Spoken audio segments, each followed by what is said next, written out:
Currently stock market में 5000 से भी ज्यादा कंपनीज के शेयर्स लिस्टेड हैं जहां पर आप लोग इन्वेस्टमेंट कर सकते हैं। लेकिन इन्वेस्टमेंट करने के टाइम पर हमारा सबसे बड़ा कंफ्यूजन ये होता है कि जिस कंपनी के शेयर में हम लोग इन्वेस्टमेंट कर रहे हैं उस कंपनी के शेयर में इन्वेस्टमेंट करने पर हम लोगों को अट्रैक्टिव रिटर्न्स मिलेंगे कि नहीं मिलेंगे, कंपनी के शेयर मल्टी बैगर रिटर्न्स देंगे कि नहीं देंगे, और इसी के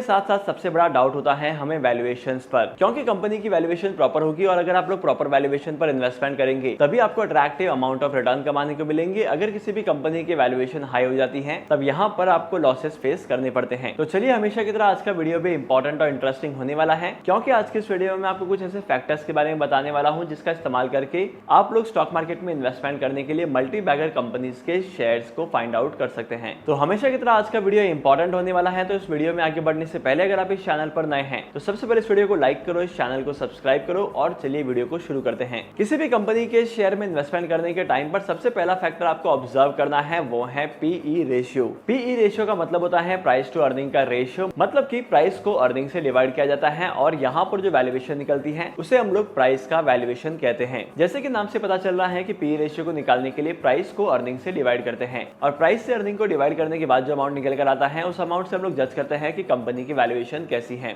अगर किसी पर्टिकुलर कंपनी का पीई रेशियो इंडस्ट्री के कंपैरिजन में ज्यादा होता है तो इसका मतलब ये होता है कि इंडस्ट्री के कंपैरिजन में वो पर्टिकुलर कंपनी ओवर वैल्यूड है। लेकिन वहीं पर अगर किसी कंपनी का पीई रेशियो इंडस्ट्री के कंपैरिजन से कम होता है तो यहाँ पर ऐसी कंडीशंस पे ये माना जाता है कि कंपनी की जो शेयर्स हैं वो करंटली लोअर वैल्यूएशन पर ट्रेड कर रहे हैं और अगर आप लोग उस टाइम पीरियड में इन्वेस्टमेंट करते हैं, लोअर वैल्यूएशन पर इन्वेस्टमेंट करते हैं, तब आपको अट्रैक्टिव रिटर्न्स कमाने को मिलते हैं। अगर आपको किसी भी कंपनी का पी रेशियो आइडेंटिफाई करना है तो आप लोग किसी भी स्टॉक स्क्रीनर की वेबसाइट पर जा सकते हैं। वहां पर हर एक चीज को डिटेल में शो किया जाता है कि इस कंपनी का पी रेशियो क्या है और अदर वैल्यूएशंस के रेशियोज क्या हैं। अगर किसी भी कंपनी का पी रेशियो इंडस्ट्री के कंपैरिजन में कम होता है और कंपनी की परफॉर्मेंस काफी अट्रैक्टिव दिखाई देती है और आपको लगता है कि आने वाले टाइम पीरियड में उस कंपनी के शेयर और भी तेजी से ग्रो करेंगे, तब वहां पर आपका इन्वेस्टमेंट करना बनता है। लेकिन वहीं पर अगर अपोजिट सिचुएशन होती है, कंपनी का पी रेशियो ज्यादा होता है इंडस्ट्री के कंपैरिजन में, तब यहां पर इन्वेस्टमेंट करना आपके लिए बहुत ज्यादा रिस्की हो सकता है। इसके बाद बात करते हैं सेकंड इंपॉर्टेंट चीज की, रिटर्न ऑन इक्विटी की। इसके बाद सेकंड फैक्टर आता है रिटर्न ऑन इक्विटी का।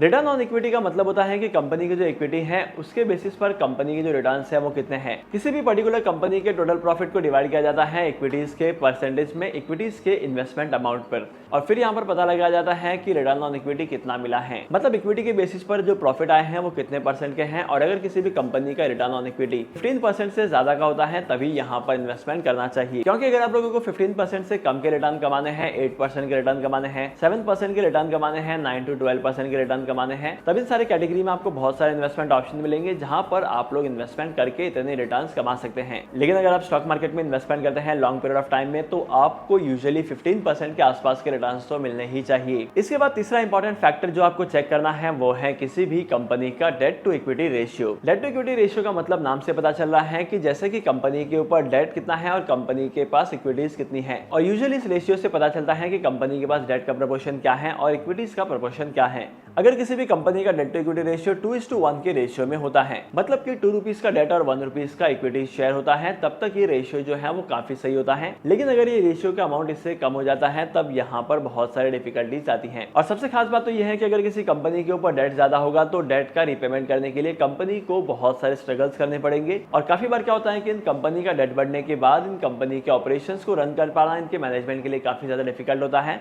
और ऐसा होने पर इन कंपनीज के शेयर्स में आपको डाउनफॉल दिखाई देता है। तो आपको उन्हीं कंपनीज के शेयर्स में इन्वेस्टमेंट करना है जिनका डेट कम से कम है और यहाँ पर इन्वेस्टमेंट करने की अपॉर्चुनिटीज भी आती हैं। इसके बाद अगला फैक्टर आपको चेक करना है वो है कंपनी का share holding pattern. Share holding pattern में आपको ये चेक करना है कि कंपनी के प्रमोटर्स ने कितने शेयर्स होल्ड किए हैं, एफआईआई, डीआईआई और म्यूचुअल फंड इन्वेस्टर्स ने कितने इन्वेस्टमेंट किए हैं। इसके बाद आपको लास्ट में चेक करना है कि रिटेल इन्वेस्टर्स का प्रपोर्शन क्या है। देखो करंटली मार्केट में ऐसी बहुत सारी कंपनीज है जिनके शेयर्स प्रमोटर्स के पास 0% के हैं, मतलब कि कंपनी का जो मैनेजमेंट है, कंपनी के बोर्ड ऑफ डायरेक्टर्स की टीम है, ये कंपनी के बिजनेस को चलाती है और कंपनी के ऑब्जेक्टिव्स को अचीव करती है। लेकिन मार्केट में ऐसी बहुत सारी कंपनीज हैं जहां पर प्रमोटर्स अपने शेयर्स को प्लेज करते हैं, या तो काफी बार ऐसा देखा जाता है कि प्रमोटर्स अपने शेयर होल्डिंग के स्टेक को सेल कर देते हैं या तो इन्हें प्लेज कर देते हैं। जब भी आप कंपनी के शेयर होल्डिंग पैटर्न को देखेंगे तो आपको पास्ट रिकॉर्ड में भी देखना है कि पास्ट रिकॉर्ड से क्या क्या हुआ है। मेरे कहने का मतलब यह है कि अगर आप लोग लॉन्ग टर्म में देखेंगे कंपनी के शेयर होल्डिंग पैटर्न का ट्रेंड तो आपको पता चलेगा कि प्रमोटर्स ने कितनी एडिशनल बाइंग की है, प्रमोटर्स ने कितने शेयर्स को सेल किया है और बिजनेस के सामने शेयर्स की होल्डिंग को लेकर क्या क्या डिफिकल्टीज आ रही है।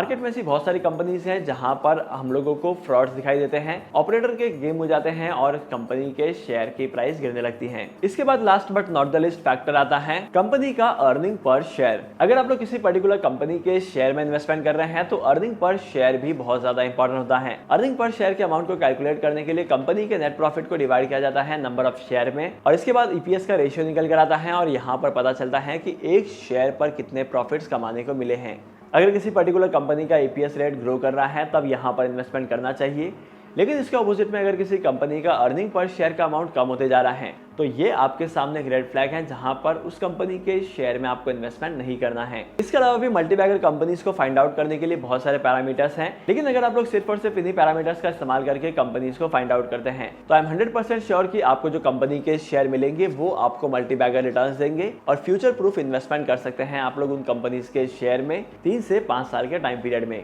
वीडियो एजुकेशनल पर्पज से बनाया गया है तो यहाँ पर करंटली कोई भी स्टॉक रिकमेंडेशन नहीं है। आप लोगों को स्टॉक मार्केट में इन्वेस्टमेंट करने से पहले आपकी खुद की रिसर्च करनी है और अपने इन्वेस्टमेंट एडवाइजर से कंसल्ट करना है। शॉर्ट वीडियो पसंद आए तो इस वीडियो को लाइक करना और ऐसे वैल्यूएबल कंटेंट के लिए फॉलो करना मत भूलना। तो फिर मिलते हैं अगली वीडियो में नए टॉपिक के साथ, एक इंटरेस्टिंग टॉपिक के साथ। तब तक के लिए signing off, happy investing and good bye.